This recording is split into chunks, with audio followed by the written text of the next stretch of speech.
Toute Gatloat, conseiller à la sécurité du président sud-soudanais, reçu en audience par le maréchal Idriss Déby Itno, il est venu remettre une copie de l'accord de paix signé à Djouba entre les ex-frères ennemis soudanais au nom du président Salva Kiir. Mieux connaître les rôles, missions et mandats de la CNDH, tel est l'objet d'un café de presse organisé à l'intention des hommes de médias par la dite commission.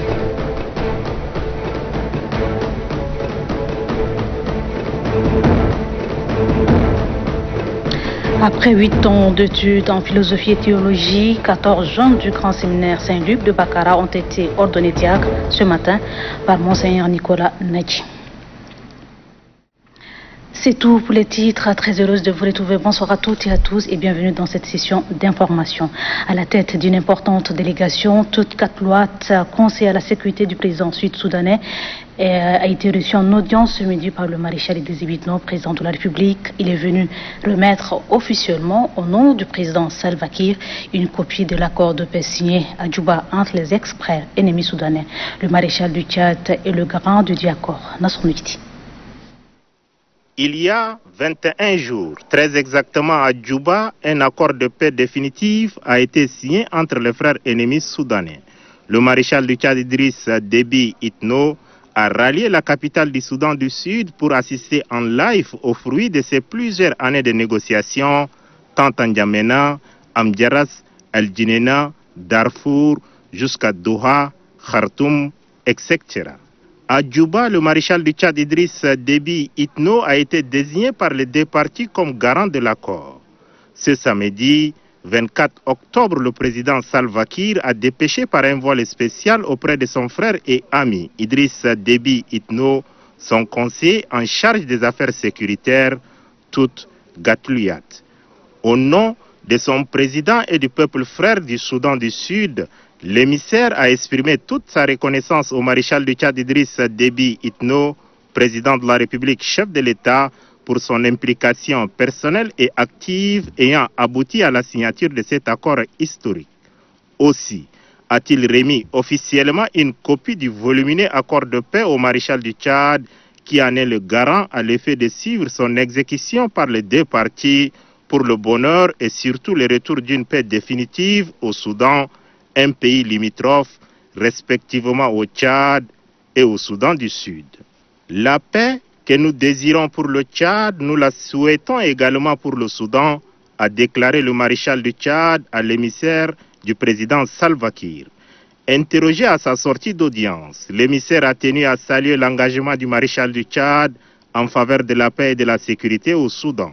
Il a également salué le leadership du président tchadien dans la résolution des crises avant de l'inviter à effectuer une visite officielle à Djouba. La Commission nationale des droits de l'homme CNDH a échangé avec les journalistes autour d'un café de presse. Objectif imprégner les hommes de médias des objectifs de la CNDH et ses missions. La cérémonie a été présidée par le président de la dite institution du Doma Mamat, Falam Bissoulkan. Ce café de presse, initié par la Commission nationale des droits de l'homme, a permis de situer aux hommes des médias le rôle de la CNDH, ses missions et son mandat. C'est dans le but d'amener les journalistes à mieux connaître cette institution et ses activités. Les institutions nationales des droits de l'homme telles que la CNDH sont aujourd'hui reconnues, sans l'ombre d'un doute, comme des partenaires clés en matière de protection et de promotion des droits de l'homme. Cependant, pour se prévaloir d'une reconnaissance et d'une confiance accrue à tous les niveaux sur le plan national, il est essentiel que les activités de la CNDH soient grandement visibles, correctement traitées par les médias, et ce, dans le strict respect de l'ordre protocolaire en vigueur et de la préséance des grandes institutions de la République, au nombre desquelles elles figurent en bonne place. Ont été abordés à ce café de presse le fondement juridique de la CNDH et ses attributions. Les responsables de la Commission nationale des droits de l'homme ont rappelé que la CNDH est une institution publique créée par la loi 28 du 22 novembre 2018. Pour les journalistes, comment une institution financée par l'État peut-elle être indépendante? Les conférenciers de répondre que la subvention de la CNDH par l'État n'entame en rien son indépendance. À la faveur de ce café de presse, le président de la CNDH, Djidda Oumar Mahamat, exhorte les hommes des médias à relayer et à vulgariser les activités de son institution dans leurs organes respectifs. Le ministre de la Sécurité publique et de l'immigration, Mamata Ourouzi, poursuit sa tournée dans la partie méridionale du pays. Objectif de ce déplacement, s'imprégner des réalités du terrain et les conditions de travail des agents de son département. Amanissa Kazina. Le moyen Chari et la Tandjilé marquent ainsi la dernière étape de cette tournée dans la partie méridionale du pays. À Sar ou à Laye, les doléances des différentes autorités restent les mêmes. Le manque de moyens roulants ainsi que les sous-effectifs des hommes sur le terrain. Dans le moyen Chari, le gouverneur Djiber Younous informe que sa province fait face ces derniers temps à un phénomène nouveau qui terrorise la population. Il s'agit des individus qui utilisent des pratiques diaboliques en assassinant des paisibles citoyens par aspiration de sang. Certains sont en fuite et d'autres arrêtés et confiés à la justice, nous dira Djiber Younous. En réponse, Mamata Ourouzi a instruit les forces de défense et de sécurité de faire feu de tout bois pour que ce réseau des assoiffés de sang humain soit complètement démantelé. Le ministre et sa suite ont profité pour visiter les différents services du commissariat central de Sar ainsi que les violons d'où sont gardés provisoirement les détenus. À Laye, dans la Tandjilé, le patron de la sécurité publique est accueilli chaleureusement, comme d'ailleurs dans toutes les provinces visitées. Là, il a échangé longuement avec les responsables à différents niveaux de la province. Le gouverneur Ndima Beyal Boyalngar Gaucher a tout d'abord félicité le ministre pour la visite dans cette ville quasiment enclavée, avant de présenter somptueusement la Tandjilé comme un havre de paix. Malheureusement, déplore-t-il, cette tranquillité est menacée par la recrudescence des conflits éleveurs-agriculteurs, le viol des mineurs et l'enlèvement contre rançon. Au sujet du phénomène d'enlèvement contre rançon, Mamata Ourouzi a été on ne peut plus clair. Je pense qu'il doit avoir une certaine complicité. Et s'il en est le cas, la responsabilité doit être située pour que les brebis galeuses répondent devant la loi, martèle le ministre. Comme dans d'autres provinces ici également, le ministre a visité le commissariat de Laye, d'où plusieurs instructions ont été données. Mamata Ourouzi a pris bonne note de toutes les situations et entend apporter des solutions dans les jours à venir. Revenons ici en Djamena, le ministre de la Santé publique et de la Solidarité nationale, Abdoulaye Fadoula, a présidé une rencontre de rappel à l'ordre des promoteurs de cabinets de soins cliniques privés. L'objectif est de faire respecter les règlements en vigueur dans le domaine de la santé et de promouvoir un partenariat public et privé afin d'offrir des soins de qualité à la population tchadienne. On fait le point avec Mama Seita Bakar. C'est une rencontre de rappel à l'ordre par rapport aux conditions d'exercice des établissements privés de soins qui est convoquée par le ministre de la Santé publique et de la Solidarité nationale. Une action visant à faire respecter les textes en vigueur afin d'assurer des soins de qualité à la population tchadienne. Nous voulons mettre toutes les chances de notre côté pour que quand nous commencerons les contrôles, que les gens soient sûrs qu'il n'y aura pas de laxisme, qu'il n'y aura pas de passe-droit, qu'il n'y aura pas de compréhension à l'égard de ceux et celles qui seront pris en flagrant délit de violation des règles qui régissent les structures de santé privées.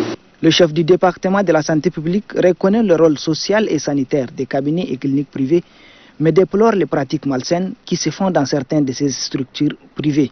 Une présentation sur le cadre juridique, les conditions d'ouverture et des sanctions prévues par la loi a été faite pour sensibiliser davantage les promoteurs des cabinets de soins et cliniques privées à se conformer aux normes édictées. La Fondation Baderi pour la bienfaisance a organisé une cérémonie de remise de prix d'excellence aux lauréats du baccalauréat session 2020. C'est en présence du ministre de la fonction publique et du dialogue social. Ali Prime Srima. Ils sont au total 20 lauréats du baccalauréat session 2020 à recevoir les prix d'excellence 3e édition organisée par la Fondation Baderi pour la bienfaisance. Il s'agit par exemple de Mohamed Zen Issa de la série C arabe qui a obtenu la mention très bien, de Maïmouna Saleh Adam de la série GD et de Zamzam Ali Issa de la série A4 qui ont eu la mention bien. Pour le président du comité d'organisation, Hussein Ibrahim, la fondation se fixe comme objectif la lutte contre l'analphabétisme. Le président de la fondation, Baderi pour la bienfaisance, a pour sa part affiché la détermination de son organisation. C'est une organisation non gouvernementale, d'utilité publique et ouverte à tous ceux qui ou celles des concitoyens qui partagent ces idéaux de solidarité et qui doivent guider nos actions. Pour le ministre de la fonction publique, de l'emploi et du dialogue social, instruire la jeunesse, c'est développer une nation.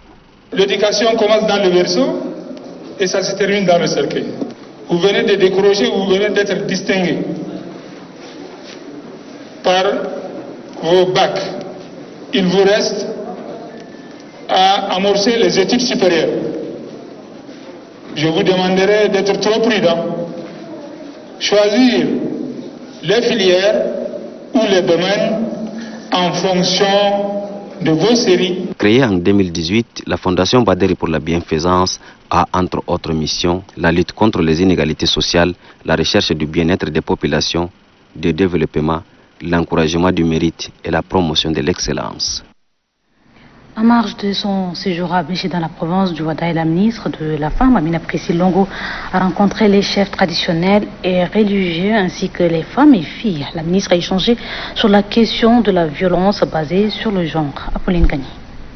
Après la rencontre entre la ministre en charge de la femme et les leaders religieux, les chefs traditionnels et coutumiers, c'est le tour aujourd'hui des leaders des associations des jeunes, des filles des différents établissements, des étudiants et les élèves de rencontrer la ministre. Dans son intervention, Amina Priscille Longo a précisé que les mutilations génitales féminines et le mariage d'enfants ont des conséquences fâcheuses sur la santé de la petite fille.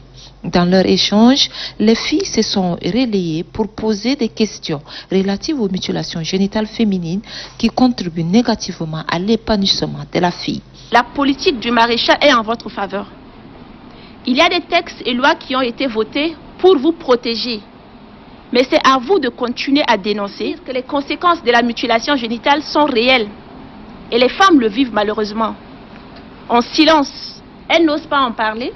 Parce que souvent on pense que c'est honteux, souvent on pense que c'est mettre à nu nos us et coutumes, mais sans le savoir et sans le vouloir, beaucoup de femmes souffrent en silence.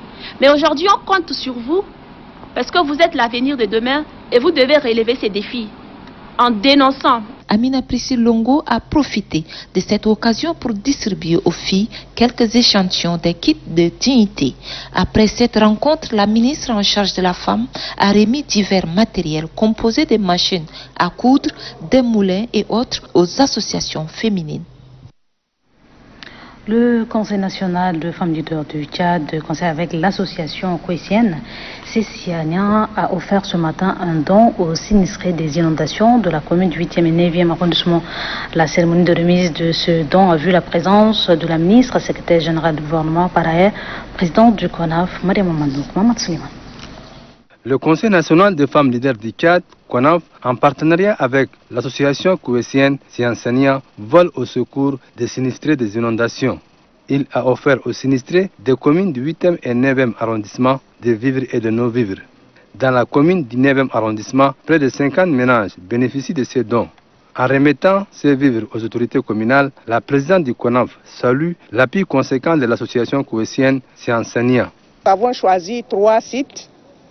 Donc votre site est le premier, donc pour venir aider un peu 50 familles. Et Inch'Allah, nous sommes toujours à côté de vous.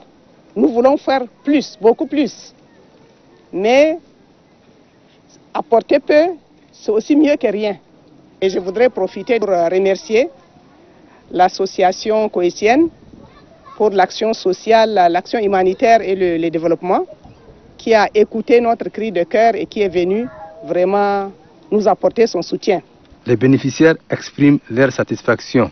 Avec leur voix, je remercie vraiment le gouvernement tchadien, et le CONAP et le coétien. Ce qu'on nous a fait, vraiment, c'est inoubliable.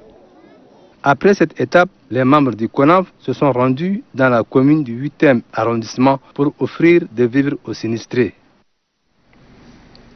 Une délégation de la Fondation Grand Cœur conduite par Issa Mamad Tamadi séjourne à Koumra dans la province du Mandoul. Cette délégation a procédé à la formation de femmes de différents groupements féminins de la dite province. Le point avec Varelek. La ville de Koumra, de par sa situation géographique, est une potentialité agricole qui mérite d'être exploitée. C'est dans ce siège que la Fondation Grand Cœur, vu l'importance de la vallée du Mandoul dans le secteur agricole, l'un des piliers de l'économie nationale, forme les femmes des groupements féminins des départements de cette province sur les activités génératrices de revenus. Vu l'importance qu'accorde le secteur agricole dans le développement d'un pays, la présidente de la Fondation Grand Cœur, Hinda Debi Utno, vous oriente vers les travaux champêtres.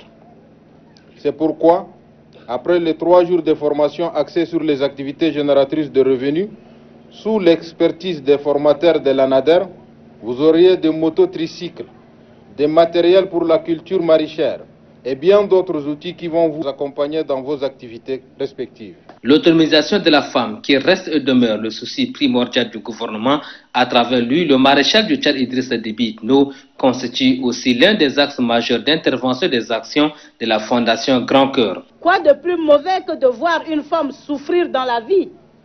La présidente de la Fondation Grand Cœur dit non. C'est pourquoi chaque femme doit être capable de se prendre en charge. Avec le soutien technique de l'ANADER, sollicité par cette organisation, les femmes auront 3 jours auxquels elles vont se familiariser avec les thématiques pouvant leur permettre de bien gérer leur organisation, de même que la maîtrise des outils et matériels qui les seront offerts gracieusement par la première dame Hinda Déby Itno via son organisation. Après avoir assisté au lancement de la journée de la citoyenneté à Mondou dans le Logone occidental, la secrétaire d'État aux finances et au budget Alix Néambaye s'est rendue à Tilo où elle a offert de pompes à Motrocité humaine. Ceci permettra à la population de se procurer de l'eau potable. Moustapha Warou.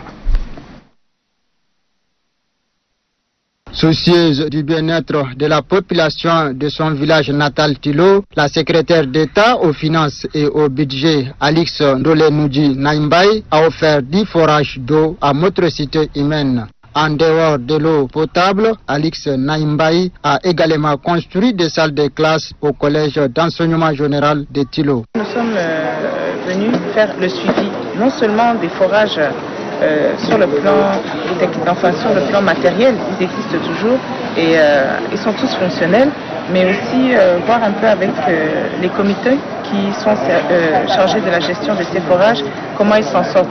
Et à notre grande satisfaction, chaque forage est bien géré par le comité qui est en charge de la gestion. Et donc, avec le dispositif qui a été mis en place, ils sont à même d'assurer l'entretien des forages de manière autonome. C'est une grande satisfaction aussi de constater que ça a pu contribuer à réduire certaines maladies hydriques. Au nom de la population du canton Tilo, le représentant du chef de canton a vivement remercié la secrétaire d'État aux finances et au budget pour cette action citoyenne qui, selon lui, améliorera les conditions de vie de la population du canton Tilo. Lutte contre la poliomyélite, le Rotary Club N'Djamena a organisé dans le cadre de la journée commémorative de lutte contre cette maladie une marche sportive ce matin au stade Idrissa Mamad où il y a objectif sensibiliser la population à faire vacciner les enfants. Le sport est un élément déterminant pour la santé, un facteur de rassemblement et un outil de sensibilisation. C'est pourquoi, pour marquer la journée mondiale de lutte contre la poliomyélite, Rotary Club N'Djamena Elite Création a misé sur ce domaine pour sensibiliser la population afin de faire vacciner les enfants contre cette maladie. Le Rotary a lancé le programme Polio Plus en 1985 et il est devenu membre fondateur de l'initiative mondiale pour l'éradication de la poliomyélite. Tout ceci a été lancé en 1988. L'engagement de Rotary Club est apprécié par le secrétaire d'État à la santé publique. Je tiens à remercier les gens de Rotary Club pour votre investissement, pour votre participation, pour cette initiative qui permet d'informer aussi bien les gens qui fréquentent le stade. Moi-même, je suis venu découvrir la scène. La vaccination, c'est le meilleur investissement. Ça sauve des vies, ça protège contre beaucoup de maladies Et pour preuve, la variole, la peste, des maladies redoutables qui faisaient des millions de morts en Europe, en Afrique, en Asie, ont été éradiquées grâce à la vaccination. Le combat mené par le Rotary Club est également salué par le président de l'association d'entraide des handicapés physiques du Tchad, Mbaïla Sem Gérard. Il appelle les parents à se mobiliser pour faire vacciner leurs enfants contre cette maladie. Le directeur général du ministère de la Santé publique, Ismaël Pachar, représentant le ministre, a réceptionné hier un don de médicaments et équipements du représentant de l'OMS au Tchad. Ce don contribue à la lutte contre la Covid-19. Mamad Moursal. Pour appuyer le gouvernement tchadien dans la lutte contre la Covid-19 et d'autres maladies que l'Organisation mondiale de la santé a remis au ministère de la Santé publique et de la Solidarité nationale des produits médicaux, des équipements solaires et des surblouses. Il s'agit des produits pour les soins palliatifs et intensifs en réanimation et des équipements de protection individuelle. Le coût de ces dons est estimé à plus de 280 millions de francs CFA. Le lot de médicaments qui est constitué d'antibiotiques, d'antidiabétiques, d'antihistaminiques, de produits pour les soins va permettre certainement d'améliorer la disponibilité et l'accessibilité des médicaments essentiels et partant contribuer, je l'espère, à la qualité des soins. Après avoir salué cet élan de solidarité de l'OMS, le directeur général du ministère de la Santé publique appelle les Tchadiens au respect des mesures édictées par le gouvernement. Il faut vraiment comprendre que porter le masque, respecter les mesures barrières, vous contribuez à la santé de la population tchadienne dans son ensemble. Pour le coordonnateur national des ripostes sanitaires contre la Covid-19, professeur Choua Ouchemi, il est temps de mutualiser les efforts dans la lutte contre le coronavirus qui existe bel et bien. Comment se présente la situation épidémiologique de la maladie à coronavirus de ce samedi 24 octobre sur 550 échantillons analysés, 11 cas confirmés au Manchari, contact de précédents cas, 20 guéris portant le total à 1254, 0 décès total d'ici 96, 84 malades sous traitement. La coordination nationale de riposte sanitaire invite la population à rester sereine, solidaire, vigilante et rappelle au respect strict de mesures barrières à la ceinture. Professeur Choua Ouchemi, coordinateur national de riposte sanitaire. À quelques jours de la tenue du deuxième forum national inclusif, le cadre national de dialogue politique CNDP se prononce pour le CNDP. Ce forum permettra de corriger les manquements constatés et jeter de nouvelles bases pour le développement de la classe politique tchadienne. Je voudrais dire que bon, c'est le forum qui sera bientôt, donc, qui est en cours, c'est la continuité logique du premier forum de 2018. Le président de la République, le maréchal du Tchad, Didi Itno, avait annoncé que tous les 2 ans, il y aura un forum d'évaluation. Donc les 74 résolutions vont être évaluées, qu'est-ce qui a été fait, qu'est-ce qui n'a pas été fait et pourquoi, et comment faire en sorte que les résolutions soient appliquées ou modifiées. Donc le gouvernement va organiser ce forum, 40 partis de la majorité vont être invités, 40 partis de l'opposition seront invités, en plus de la société civile bien évidemment, et ils vont débattre de tous ces points pour faire le point, et puis le comité qui s'occupe de l'organisation va donc soumettre toutes ces résolutions avec l'état d'avancement. Et puis par la suite, il en sortira d'autres résolutions qui permettront donc de rectifier le tir, s'il le faut, corriger et améliorer, puisque nous sommes à l'horizon d'une échéance électorale dans quelques mois, présidentielle d'abord, législative et communale par la suite. Donc il faut s'adapter à ces réalités-là. La bonne foi qui a régi pendant le premier forum a donc permis de dégager ces 114 résolutions. Peut-être que certaines n'ont pas été faisables compte tenu du contexte. Il faut dire aussi que Covid-19 est passé par là, donc ça peut compliquer l'application de certaines. Et puis, bien sûr, à l'épreuve du terrain, on pourra se rendre compte que certaines de ces résolutions, même si elles sont bonnes, ce n'est pas le moment de les appliquer ou elles n'ont pas, en tout cas, les conditions nécessaires pour pouvoir être appliquées. Ce qui est normal, tous les 2 ans, on fait une évaluation et puis on progresse comme ça. Donc, si les choses sont évaluées, débattues pendant les forums prochains, et à la suite, soit la plénière qui assistera va dire dans quel sens il faut donc orienter les différentes résolutions pour que ça s'adapte avec l'échéance, comme je vous ai dit, l'échéance électorale, et ça fait aussi la marche de la démocratie. Hein. Donc vous essayez quelque chose, si ça marche, vous tant mieux, vous améliorez, si ça ne marche pas, vous essayez de trouver le pourquoi, vous corrigez et puis on avance. Vous avez plutôt suivi un extrait des propos du docteur Djido Oumar Mahamat dans des propos recueillis par notre reporter Noubadoumbaï Taroumadi.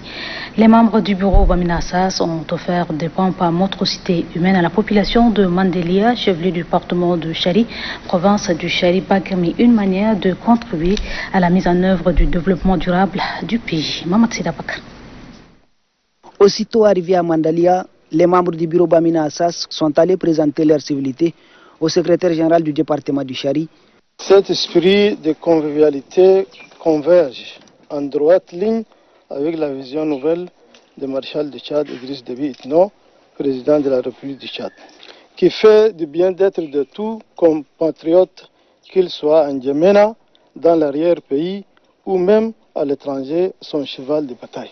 Le coordinateur du bureau Bamina Assas, Ibrahim Ahmed Khalifa, et quelques membres du bureau exécutif se sont relayés pour appeler les responsables administratifs à œuvrer davantage à la préservation de la paix et de la cohabitation pacifique, vœu cher à leurs compagnons d'élite, le maréchal du Tchad, Idriss Déby Itno, président de la République. Au nom de l'administration territoriale, le secrétaire général du département du Chari, Cheikh Abdelkerim Barka, a salué l'œuvre du bureau Bamina Assas en faveur de la population de sa circonscription administrative. La délégation s'est ensuite portée sur le site en question pour procéder à la remise officielle des 2 pompes à motricité humaine. Après cette cérémonie, la délégation a eu une rencontre avec le chef de canton de Madiago, Mohamed Moumin.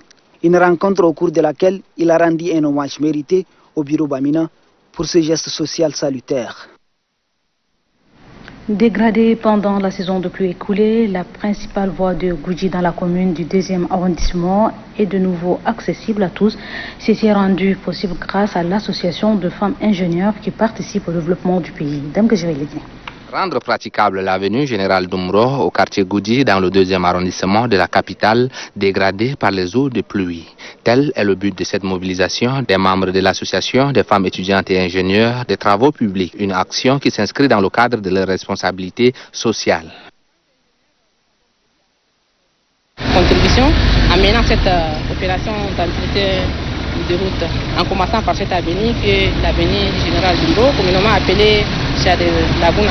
Avec la contribution des personnes de bonne moralité, des institutions de la République, des ONG non gouvernementales qui aimeront apporter leur contribution aussi. Je pense qu'ensemble, nous allons faire plus que ça. Les femmes étudiantes et ingénieurs des travaux publics ne comptent pas s'arrêter là. Elles promettent poursuivre les mêmes actions dans d'autres quartiers de la capitale. 14 jeunes du grand séminaire Saint-Luc de Bakara ont été ordonnés diacres ce matin par Monseigneur Nicolas Nadibab, évêque du diocèse d'Oulaye, une ordination qui a vu la présence de plusieurs fidèles chrétiens de l'église catholique. On fait le point avec Dame Gejouelini. Ce sont 14 jeunes de l'église Famille de Dieu de la 29e promotion du grand séminaire Saint-Luc de Bakara qui sont ordonnés diacres par Monseigneur Nadibab Nicolas, évêque du diocèse de l'Aïe. Cette ordination diaconale vient couronner 8 années d'études en philosophie et en théologie après l'obtention du baccalauréat par ces jeunes. Le diaconat, premier sacrement de l'ordre, ouvre la voie au presbytérat. S'inspirant de textes liturgiques, Monseigneur Nicolas Nadibab a dans son homélie invité les diacres à la sérénité dans l'accomplissement de leur ministère. La mission de tout prophète est de proclamer la parole de Dieu à temps et à contre-temps. C'est une nécessité qui s'impose à vous et à nous tous. Annoncer la parole de Dieu signifie aussi dénoncer toute pratique qui éloigne de Dieu et opprime l'homme. Cela veut dire que vous devez être modèle pour ceux dont vous dénoncez le mauvais comportement. Être modèle, c'est témoigner non seulement par la parole, mais surtout par la vie. Les récipiendaires ont exprimé leur reconnaissance aux parents, aux clergés et aux fidèles chrétiens pour l'attention accordée tout au long de leur formation. Pour témoigner à leur tour le soutien et l'attachement aux nouveaux diacres, les fidèles mobilisés pour la circonstance leur ont offert des cadeaux de diverses natures.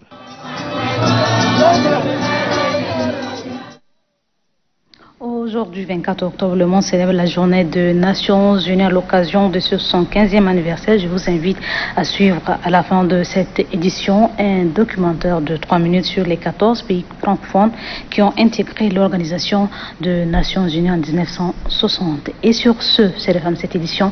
Merci à vous. Très belle soirée à toutes et à tous. Bonsoir et à demain, Inch'Allah.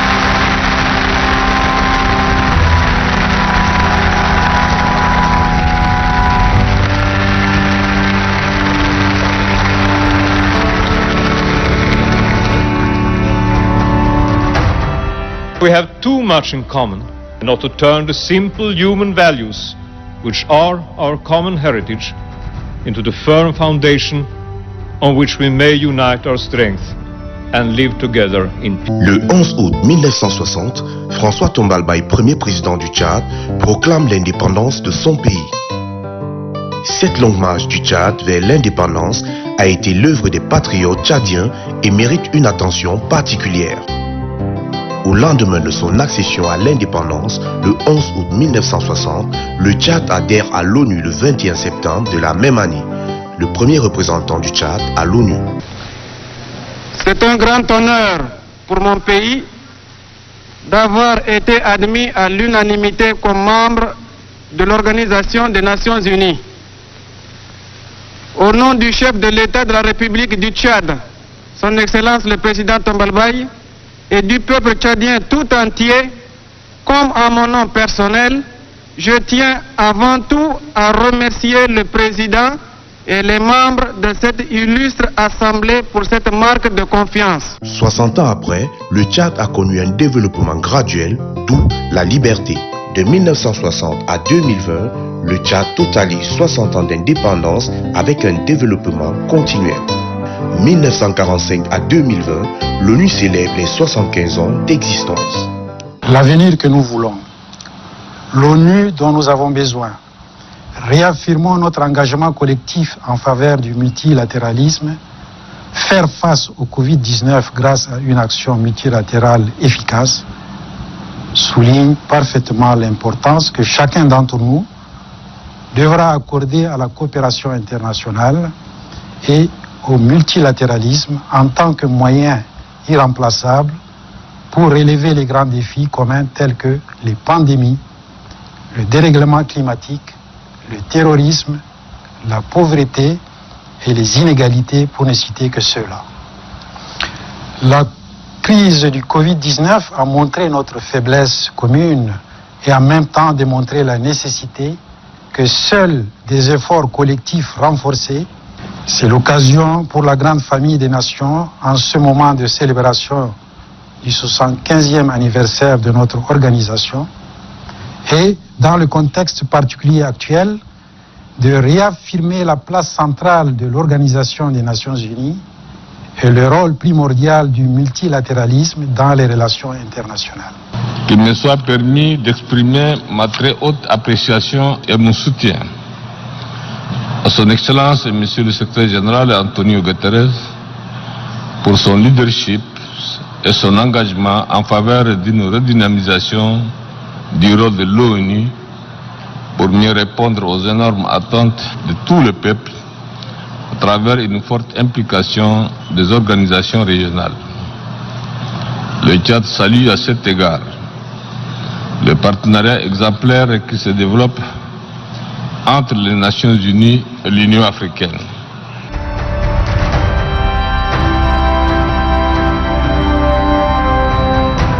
Les peuples doivent jouir de libertés fondamentales que chaque pays a promis de faire respecter.